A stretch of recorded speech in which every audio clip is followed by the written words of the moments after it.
السلام علیکم ورحمۃ اللہ وبرکاتہ۔ کیسے ہیں دوستو آپ سب لوگ؟ امید ہے آپ سب لوگ خیریت سے ہوں گے۔ میں ہوں آپ کا دوست حافظ عبد الماجد اور آپ دیکھ رہے ہیں میرا یوٹیوب چینل دا نالج۔ دوستو ایک انگلش کا محاورہ ہے، it needs the village to grow up a child, کہ پورا گاؤں مل کر محنت کرتا ہے اور ایک بچے کی پرورش کرتا ہے۔ دوستو آج کل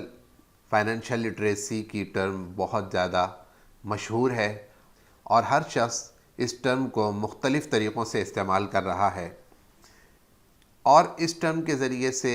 اپنے بچوں کو فائنینشلی سپورٹ کرنے کی کوشش کرتا ہے اور اس ٹرم کے ذریعے سے وہ اپنے بچوں کو ڈیولپ کرنے کی کوشش کرتا ہے کہ ہمارا بچہ فائنینشلی طور پہ سٹرونگ ہو اور اسے کسی قسم کی مصیبت یا پریشانی کا سامنا نہ کرنا پڑے۔ لیکن آج ہم اسی ٹرم کو لے کر ایک دوسرے کانٹیکسٹ میں دیکھیں گے کہ اسلام اس ٹرم کے بارے میں کیا کہتا ہے اور وہ فنانشل لٹریسی کے بارے میں ہمیں کیا تعلیم دیتا ہے۔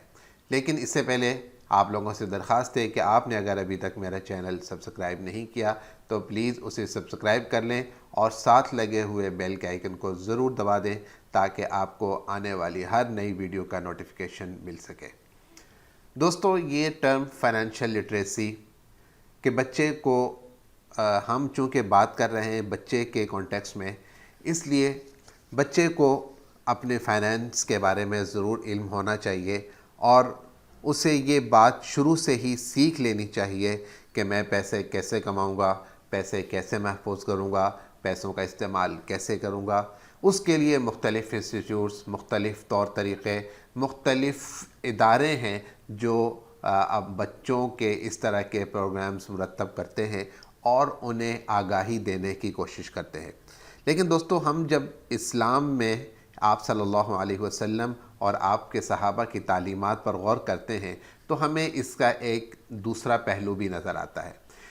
اب دوسرے پہلو کی طرف جانے کی ضرورت اس لیے محسوس ہوئی کہ دین اسلام کبھی بھی انسان کو پیسہ اکٹھا کرنے اور ذخیرہ اندوزی کرنے کی اجازت نہیں دیتا۔ پیسہ اکٹھے کرنا اس سینس میں اجازت نہیں دیتا کہ آپ صرف اور صرف اسے اپنے مقصد کے لیے استعمال کریں، اپنی ذات کے اوپر خرچ کریں اور دوسروں کے لیے اسے بالکل بھی استعمال نہ کریں یا دوسروں کو نقصان پہنچانے کے لیے اسے استعمال کریں۔ اسلام اس بات کی ہرگز قطعاً اجازت نہیں دیتا۔ تو دوستو اگر ہم آپ صلی اللہ علیہ وسلم کی تعلیمات پر غور کریں تو ہمیں اس فائنینشل لٹریسی کا ایک دوسرا پہلو نظر آتا ہے، اور وہ دوسرا پہلو جس کو ہم سخاوت کے نام سے جانتے ہیں، جس کو ہم لوگوں میں بانٹنے کے نام سے جانتے ہیں، جن کو ہم ایثار کے نام سے جانتے ہیں، اس کانٹیکسٹ کا ذکر ہمیں اسلامی تعلیمات میں جا بجا ملتا ہے۔ بچے میں جو سخاوت پیدا کی جاتی ہے وہ بچپن سے پیدا کی جاتی ہے۔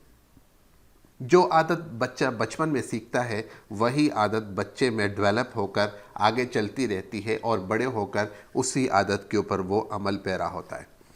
ماہرین نفسیات نے لکھا ہے کہ تقریباً 5 سال سے لے کر 9 سال کی عمر تک یہ وہ ایج ہے، یہ وہ عمر ہے کہ جس میں بچہ جو کچھ بھی سیکھتا ہے نارملی طور پر وہی عادت وہ بڑے ہو کر اپنا لیتا ہے۔ اس دوران اگر یہ بچے کے اندر عادت ڈیولپ کر دی جائے، بچے میں عادت پیدا کر دی جائے کہ وہ سخاوت کرے، وہ دوسروں میں بانٹے، وہ دوسروں کو دے، تو یہ عادت اس کی آگے بھی چل سکتی ہے۔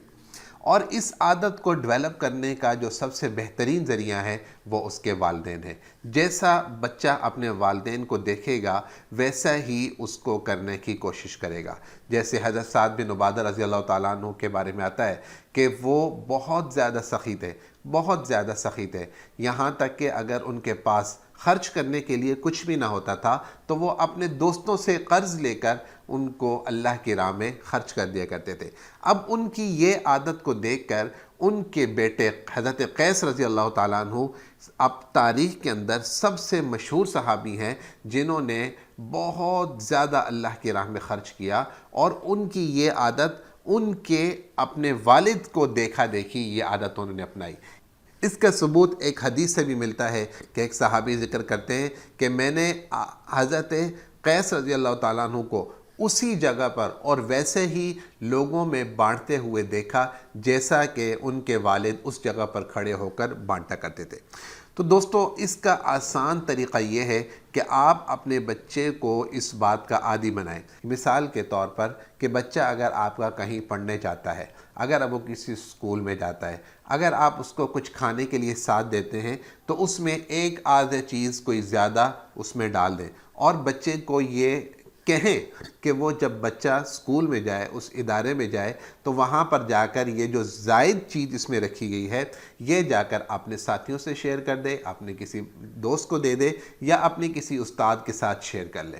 اب اس کا یہ مقصد ہرگز نہیں ہے کہ جس سے وہ شیئر کر رہا ہے وہ غریب ہے اور یہ امیر ہے یا اس کے پاس کچھ نہیں ہے۔ یہ اصل مقصد اس میں یہ عادت ڈیولپ کرنا ہے کہ اپنے پاس سے کوئی نہ کوئی چیز وہ ضرور کسی سے شیئر کرے۔ لیکن اگر آپ کا بچہ کہیں پڑھنے نہیں جاتا، آپ کا بچہ گھر میں ہی رہتا ہے، اور آپ اپنے گھر میں رہتے ہوئے بھی اس میں یہ عادت ڈیولپ کر سکتے ہیں کہ آپ جو بھی چیز لائیں وہ پہلے ایک بچے کو دے دی، آپ اسے کہیں کہ یہ چیز وہ خود بھی لے، اپنے دوسرے بہن بھائیوں سے بھی ان کو بھی ساتھ دے، اپنی اماں کو بھی دے، اپنے ابا کو بھی دے، گھر میں اگر کوئی اور شخص موجود ہے تو اسے بھی دے، دوسرے بھائی کی باری ہے اسے بھی ایسے ہی کرے۔ اب جب روز کا یہ معمول ہوگا، روز کی یہ روٹین ہوگی، تو آہستہ آہستہ اس میں یہ عادت خود بخود ڈیولپ ہو جائے گی۔ اب یہ عادت ڈیولپ ہونے کا جو سب سے بڑا فائدہ یہ ہے کہ تنگ دلی ختم ہو جائے گی، اور اس کے دل کے اندر مال کو جمع کرنے کی جو ہوس اور محبت ہے وہ آہستہ آہستہ ختم ہوتی جائے گی۔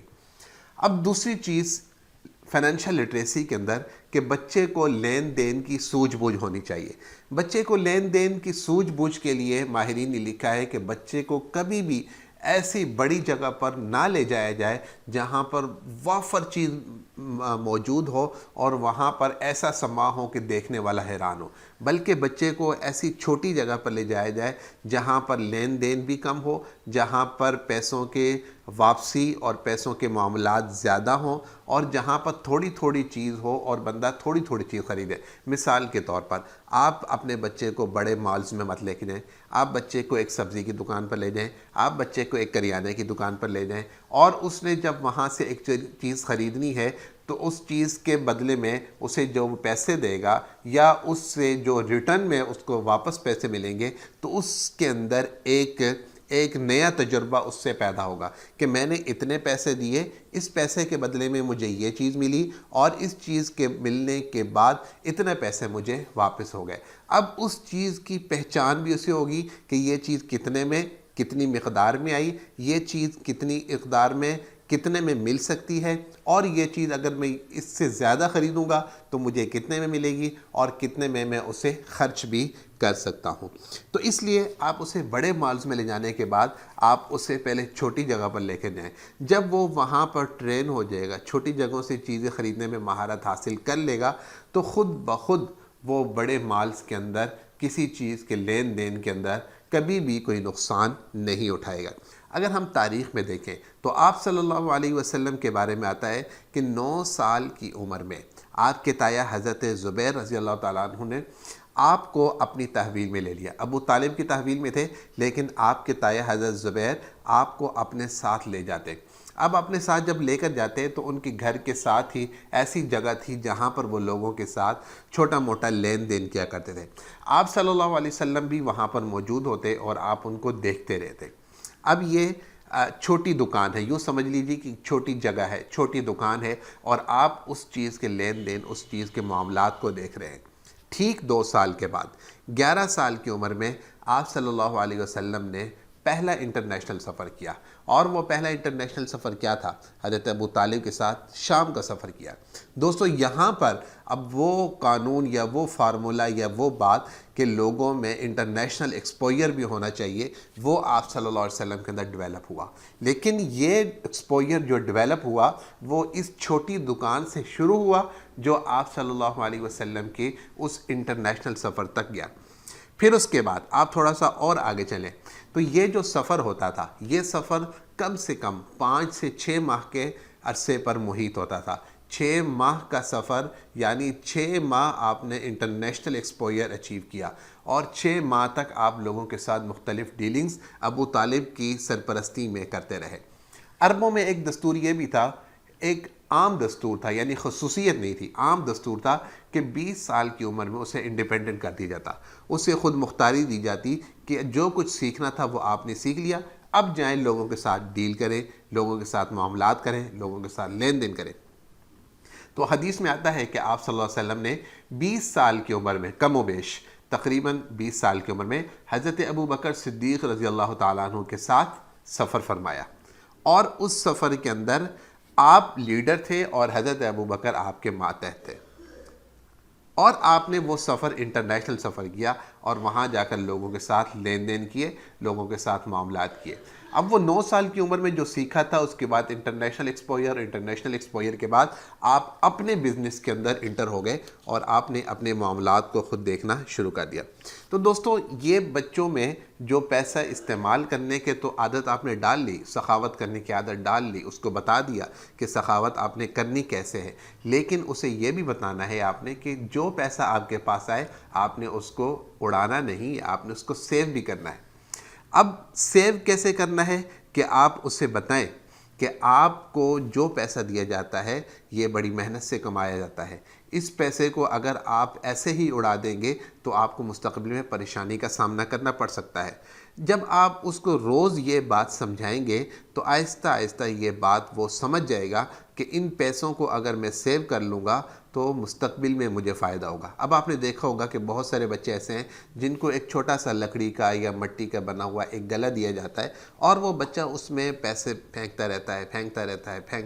ڈالتا رہتا ہے، اور جب کوئی موقع ہوا، عید کا موقع ہوا، کوئی خوشی کا موقع ہوا تو وہ اس کو توڑتا ہے، اس میں سے پیسے نکالتا ہے، اپنے لیے کھلونے خرید لیے، اپنے لیے کوئی شوز خرید لیے، بیگ خرید لیا، کچھ اور اس طرح کی چیزیں خرید لی۔ اب یہ بچہ جب اس طرح کی چیزیں خریدتا ہے تو اس کی ایک خوشی کا ایک الگ سما ہوتا ہے۔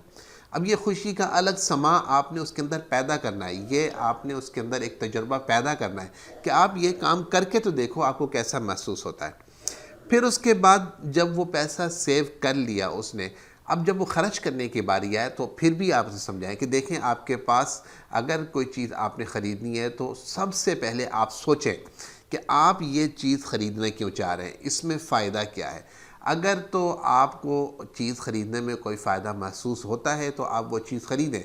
اگر آپ کو اس سے کوئی تجربہ ملتا ہے تو آپ اسے ضرور خریدیں، لیکن کسی کو دیکھا دیکھی آپ وہ چیز مت خریدیں، اس لیے کہ وہ چیز تو آپ حاصل کر لیں گے لیکن اس چیز کے حاصل کرنے سے آپ کو فائدہ کوئی بھی نہیں ہوگا، بلکہ صرف لوگوں کو دیکھنے کی وجہ سے آپ نے وہ چیز خرید لی۔ اب دوستو، یہ باتیں ساری جو آپ نے سنی، اس کے ساتھ ساتھ اگر آپ اس کی اسپرچول ڈیولپمنٹ بھی کریں، آپ اس کی روحانی تربیت بھی کریں اسی فنانشل لٹریسی کے حوالے سے، تو وہ بہت اہمیت رکھتی ہے۔ حضرت عبداللہ ابن مسعود رضی اللہ تعالیٰ عنہ کے بارے میں حدیث میں آتا ہے کہ انہوں نے اپنی بچیوں کو سورہ واقعہ، قرآن کریم کی سورت سکھائی، زبانی یاد کروائی، اور پھر اس کے بعد آپ نے انہیں بتایا کہ جب تک تمہارے پاس یہ صورت موجود ہے تم اس کی تلاوت کرتی رہو گی، غربت تمہارے نزدیک بھی نہیں آئے گی۔ گویا ایک طرف تو ان کو آپ نے معاملات سکھائے، معاملات کیسے ڈیل کرنے ہیں، پیسے کیسے اکٹھے کرنے ہیں، لیکن ساتھ ساتھ یہ بھی بتا دیا کہ دیکھو یہ سارا معاملہ اللہ کی طرف سے ہے، اگر کسی وقت آپ کے پاس پیسے نہ بھی ہوں تو اس کا یہ مطلب ہرگز نہیں ہے کہ بس اب آپ ڈوب گئے، آپ کے پاس کچھ بھی نہیں ہے، ایسا نہیں ہے، بلکہ یہ تو اللہ کا معاملہ ہے کہ اللہ کبھی کسی کو زیادہ دے دیتا ہے، کسی کو کم دے دیتا ہے، کسی وقت انسان کے اوپر آسانی ہوتی ہے، کسی وقت تنگی ہوتی ہے، اور قرآن تو خود کہتا ہے ان مع العسر یسرا، ان مع العسر یسرا، آسانی کے ساتھ تنگی، تنگی کے ساتھ آسانی، عروج کے ساتھ زوال، زوال کے ساتھ عروج، یہ تو ہر انسان کے ساتھ لاحق ہے۔ اس لیے دوستو، اپنے بچوں کے اندر سخاوت کی عادت ڈالیں، انہیں اس بات کے اوپر آگاہی دیں جب ہم پیسہ اکٹھا کرتے ہیں تو اس پیسے کو خرچ کرنے کا ایک اسلام نے ہمیں طریقہ بتایا ہے، ہمیں اسلام نے کچھ اصول بتائے ہیں۔ اگر ہم ان اصولوں کے مطابق پیسہ خرچ کریں گے، ان اصولوں کے مطابق پیسے اکٹھے کریں گے تو ہماری دنیا بھی بہتر ہو جائے گی اور ہماری آخرت بھی بہتر ہو جائے گی۔